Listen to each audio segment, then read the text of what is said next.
Hello നമസ്കാരം, എല്ലാവർക്കും Dev's cooking വേൾഡിൻ്റെ പുതിയ എപ്പിസോഡിലേക്ക് സ്വാഗതം. ഇന്ന് നമ്മുടെ കുട്ടികൾക്ക് ഇഷ്ടമാകുന്ന 2 സ്പെഷ്യൽ പുട്ടിൻ്റെ റെസിപ്പിയായിട്ടാണ് ഞാൻ വന്നിരിക്കുന്നത്.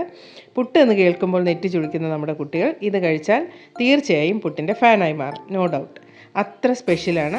അപ്പോൾ ഈ 2 റെസിപ്പിയിലേക്ക് പോകുന്നതിന് മുന്നേ, എൻ്റെ വീഡിയോ കാണുന്നതിന് മുന്നേ ഈ ചാനൽ ഇഷ്ടമാണെന്നുണ്ടെങ്കിൽ സബ്സ്ക്രൈബ് ചെയ്യാനും ലൈക്ക് ചെയ്യാനും ഷെയർ ചെയ്യാനും മറന്നു പോകരുത്. തൊട്ടടുത്ത് കാണുന്ന ബെല്ലൈക്കൺ കൂടെ പ്രസ് ചെയ്യുക. ബെല്ലൈക്കൺ പ്രസ് ചെയ്യുമ്പോൾ പുതിയ വീഡിയോസിൻ്റെ നോട്ടിഫിക്കേഷൻ കിട്ടും. ശരി, നമുക്ക് പുട്ട് എങ്ങനെയാണ് തയ്യാറാക്കുന്നതെന്ന് നോക്കാം. അപ്പോൾ പഴം പുട്ടാണ് ഞാൻ ആദ്യം റെഡിയാക്കുന്നത്. അതിനുവേണ്ടി 3 ഏത്തയ്ക്ക, നല്ല പഴുത്ത ഏത്തയ്ക്കയാണ് എടുത്തിട്ടുള്ളത്, ചെറിയ തരം കേട്ടോ. ഇതുപോലെ 4 കഷ്ണങ്ങളാക്കി നമുക്ക് ചെറിയ ചെറിയ കഷ്ണങ്ങളാക്കി മുറിക്കാം. മുറിച്ചതിന് ശേഷം നമുക്കിത് നെയ്യിൽ വഴറ്റേണ്ടതുണ്ട്. അപ്പോൾ വലിയ കഷ്ണങ്ങളാക്കണ്ട കേട്ടോ. അപ്പോൾ നമുക്കിനി ഒരു പാൻ വെച്ച് കൊടുത്തിട്ട് നമുക്ക് നെയ്യ് ഒഴിച്ച് കൊടുക്കണം. ആവശ്യത്തിന് ഒഴിച്ച് കൊടുക്കാം. ഞാൻ 2 ടേബിൾ സ്പൂണാണ് ഒഴിച്ച് കൊടുക്കുന്നത്. നെയ്യ് എത്ര കൂടിയാലും നന്നായിരിക്കും കേട്ടോ. അപ്പോൾ നിങ്ങൾ ഹെൽത്ത് കോൺഷ്യസ് ആണെങ്കിൽ നെയ്യ് കുറച്ച് ഒഴിക്കുക. ഇനി ഞാൻ ഇതിനെ പാനിലോട്ട് ഇട്ട് കൊടുക്കുന്നുണ്ട്. എന്നിട്ട് നന്നായിട്ടൊന്ന് വഴറ്റി കൊടുക്കുക. വഴറ്റി കൊടുത്തിട്ട് നമുക്കൊരു ബ്രൗൺ കളറായി തുടങ്ങുമ്പോഴത്തേക്ക് 2 ഇൻഗ്രീഡിയൻസ് കൂടെ ആഡ് ചെയ്യേണ്ടതുണ്ട്. അപ്പോൾ നോക്കിക്കോളൂ, ഏകദേശം ഒരു ചെറിയ ബ്രൗൺ കളറായിട്ടുണ്ട്. അപ്പോൾ ഇനി ഞാൻ തേങ്ങയാണ് ഇട്ട് കൊടുക്കുന്നത്. ആവശ്യത്തിന് തേങ്ങ ചിരകിയത് ഏകദേശം ഒരു 3 ടേബിൾ സ്പൂൺ ഞാൻ ഇട്ട് കൊടുത്തു. ഒത്തിരി തേങ്ങയൊന്നും ഇതിന് വേണ്ട.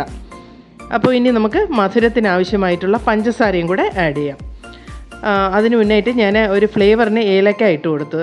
ഏലക്ക വേണമെങ്കിൽ ഇട്ട് കൊടുക്കാം. വാനില എസൻസ് ഉണ്ടെങ്കിൽ അത് ഒഴിച്ചു കൊടുത്താലും നന്നായിരിക്കും. അപ്പോൾ 1 ടേബിൾ സ്പൂൺ പഞ്ചസാരയാണ് ഞാൻ ആഡ് ചെയ്തത്. കൂടുതൽ വേണമെങ്കിൽ നമുക്ക് ചേർക്കാം.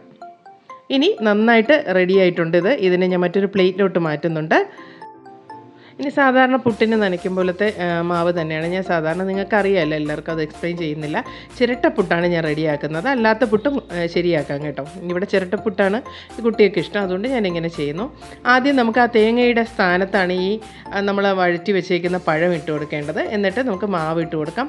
മാവിട്ട് കൊടുത്തിട്ട് നന്നായിട്ടൊന്ന് പ്രസ് ചെയ്യണം കേട്ടോ. പ്രസ് ചെയ്തതിന് ശേഷം വീണ്ടും നമുക്ക് മുകളിലും ഇതുപോലെ ഒന്ന് ഇട്ട് കൊടുക്കാം പഴം. അത് കഴിഞ്ഞിട്ട് അടച്ചു വെച്ച് ആവി വരുന്നത് വരെ നോക്കാം. എത്രയേ ഉള്ളൂ, വളരെ സിമ്പിളാണ്. അപ്പോൾ നിങ്ങൾക്ക് എല്ലാവർക്കും നന്നായിട്ട് മനസ്സിലായി കാണുമല്ലോ. ഇത്രയും സിമ്പിളാണ് ഈ പുട്ടുണ്ടാക്കാനായിട്ട്. അപ്പോൾ ഇതെന്തായാലും പഴം ഒന്നും ആവശ്യമില്ല. ഈ ഒരു പുട്ട് മാത്രം മതി, കുട്ടികൾ സന്തോഷത്തോടെ കഴിച്ചോളും. ഇനി നമുക്ക് വേറൊരു പുട്ട് കൂടെ ഉണ്ട്, അതുകൂടെ ഒന്ന് റെഡിയാക്കി നോക്കാം. അതിനുവേണ്ടി ഞാൻ പാൽപ്പുട്ടാണ്. അതിനുവേണ്ടി ഞാൻ പാൽപ്പൊടി എടുത്തിട്ടുണ്ട്. ഒരു 1/2 കപ്പ് പാൽപ്പൊടി, ഒരു 3/4 കപ്പ് തേങ്ങയിൽ ഞാൻ ഇട്ട് കൊടുത്ത് നന്നായിട്ടൊന്ന് മിക്സ് ചെയ്യുക. മിക്സ് ചെയ്തതിന് ശേഷം അതിനാവശ്യമുള്ള പഞ്ചസാരയും കൂടെ ചേർത്ത് കൊടുക്കാം. പഞ്ചസാര കൂടെ ഇടണം കേട്ടോ. എന്തായാലും ഒരു 1/2 കപ്പ് പഞ്ചസാര ഇട്ട് കൊടുക്കുക. എന്നിട്ട് ഇത് 3ഉം കൂടെ ഒന്ന് കമ്പൈൻ ചെയ്ത് കൊടുക്കുക. കമ്പൈൻ ചെയ്തിട്ട് സാധാരണ പുട്ട് പുഴുങ്ങും പോലെ തന്നെ, നേരത്തെ ചെയ്ത പോലെ ഞാൻ ചിരട്ട പുട്ടിൻ്റെ മോഡലിൽ തന്നെയാണ് ചെയ്യുന്നത്. അത് നമുക്ക് കുറച്ച് കൂടുതൽ ഫില്ലിംഗ് വെച്ച് കൊടുക്കാം കേട്ടോ. എന്നാലേ കുട്ടികൾക്ക് നല്ല ഇഷ്ടമാവുകയുള്ളൂ. എന്നിട്ട് നമുക്ക് ബാക്കി മാവും പിന്നെ അതിൻ്റെ മീതെ വേറെ ആ ഫില്ലിംഗ് കൂടെ ഒന്ന് വെച്ച് നന്നായിട്ടൊന്ന് അമർത്തി വെച്ച് കൊടുക്കാം. അപ്പോൾ അമർത്തി വെച്ച് കൊടുക്കുമ്പോൾ ആ ഷേപ്പിന് വരും. ഇനി ഒരു 5 മിനിറ്റിനുള്ളിൽ നമ്മുടെ പാൽപ്പുട്ടും ഇവിടെ റെഡി ആയിട്ടുണ്ട്. അപ്പോൾ എന്തായാലും ഇത് ആരും ചിന്തിക്കാത്തൊരു പുട്ട് തന്നെയാണ് അല്ലേ. അപ്പോൾ വെറൈറ്റി ടേസ്റ്റാണ് കേട്ടോ. എന്തായാലും നിങ്ങളൊന്ന് തയ്യാറാക്കി നോക്കണം. വളരെ ടേസ്റ്റിയാണ്.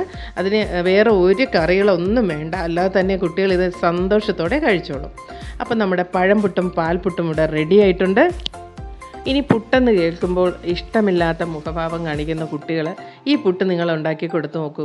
ഡെയിലി പുട്ട് വേണമെന്ന് ആവശ്യപ്പെടും. അത്രയ്ക്ക് ടേസ്റ്റാണ്. അതിൻ്റെ ഫ്ലേവർ എന്ന് പറഞ്ഞാൽ ഇത് നല്ലൊരു ഫ്ലേവറാണ്. ആ നെയ്യിൻ്റെ മണമൊക്കെ ഉള്ളതുകൊണ്ട് പഴംപുട്ട് ഒരു പ്രത്യേക ടേസ്റ്റാണ്. പക്ഷേ എനിക്ക് കുറച്ചുകൂടെ ഇഷ്ടപ്പെട്ടത് പാൽപുട്ടാണ് കേട്ടോ. അപ്പോൾ എല്ലാവർക്കും ഇഷ്ടമാകും. എന്തായാലും നിങ്ങളിത് നിന്ന് റെഡിയാക്കുക. റെഡിയാക്കിയിട്ട് നിങ്ങൾക്ക് ഇഷ്ടമാകുന്നുണ്ടെങ്കിൽ നിങ്ങളുടെ അഭിപ്രായങ്ങളൊക്കെ കമൻറ്റ് ബോക്സിലിടാനും മറന്നു പോകരുത്. പിന്നെ ഫ്രണ്ട്സ്, എനിക്കൊരു റിക്വസ്റ്റ് ഉണ്ട്. നിങ്ങൾക്ക് എന്തെങ്കിലും പുതിയ വിഭവങ്ങൾ വേണമെന്ന് ആഗ്രഹമുണ്ടെങ്കിൽ ദയവേത് കമൻറ്റ് ബോക്സിൽ ഒന്ന് കമൻറ്റ് ചെയ്യുക. എന്നെക്കൊണ്ട് ട്രൈ ചെയ്യാൻ പറ്റുന്നതാണെങ്കിൽ തീർച്ചയായിട്ടും ഞാനത് ട്രൈ ചെയ്യുന്നതായിരിക്കും. അപ്പോൾ എന്തായാലും നിങ്ങൾ പുതിയ പുതിയ വിഭവങ്ങൾക്കായി ദേവ്സ് കുക്കിംഗ് വേൾഡ് സബ്സ്ക്രൈബ് ചെയ്ത് കാണാത്തവർ ദയവേത് സബ്സ്ക്രൈബ് ചെയ്യുക. തൊട്ടടുത്ത് കാണുന്ന ബെല്ലൈക്കൺ കൂടെ പ്രസ് ചെയ്യുക. നല്ലൊരു വീഡിയോയുമായി വീണ്ടും കാണുമ്പോഴേക്കും stay safe and good by.